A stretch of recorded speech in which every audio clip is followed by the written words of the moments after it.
Nangangamba ngayon ang ilang OFW sa Saudi Arabia. Isang malaking oil company kasi ang nagtatanggal na ng mga empleyado dahil sa pagbagsak ng presyo ng langis. Last month, nag-announce na yung mismong company namin na may tatanggalin na 25% sa amin. Nung bumagsak yung presyo ng langis, doon din nag-announce yung company namin dahil maraming project ang na-on hold, yung iba na-cancel. Ayon kay Sonny, nagtatanggalan na rin ng empleyado ang mga kumpanya sa iba pang bahagi ng Middle East. Pero ang mga Pinoy naghahanap ngayon ng bagong trabaho imbis na umuwi. Inamin na rin ng DOLE na mayroon ngayong moderate retrenchment pero ayaw pa nilang iugnay ito sa problema sa presyuhan sa langis dahil marami pa daw ibang mga nakakaapekto sa mga kumpanya sa Saudi tulad ng Saudization.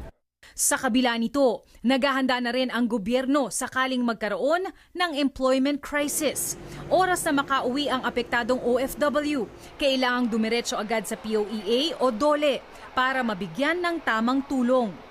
Merong funds that the government has given for these national reintegration centers, around 2 billion if I remember it right, para po matulungan talaga yung mga workers natin.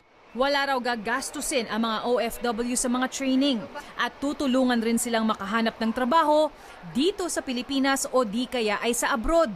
Ayon sa POEA, marami pa ring trabaho sa mga bansa tulad ng Singapore, Hong Kong, Germany at Japan.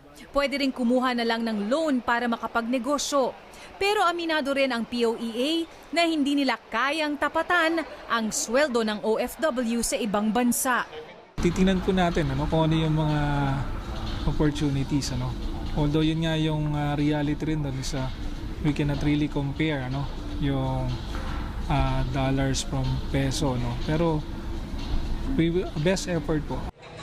Duda naman dito ang mga apektadong OFW, pati ang mga seaman na hirap ngayong makasampa sa barko. Pipilitin na lang daw nilang makaalis kahit na bawasan ang matatanggap na sweldo. Kapit sa patalim nga na dahil may pinapaaral ka, may binabayaran ka. Maraming seaman ang apektado rin ngayon dahil may mga offshore oil rig na pansamantalang huminto rin sa operasyon. Ayon sa mga Maritime Manning Agency, apektado na rin pati mga barko sa labas ng Middle East. Zen Hernandez, ABS-CBN.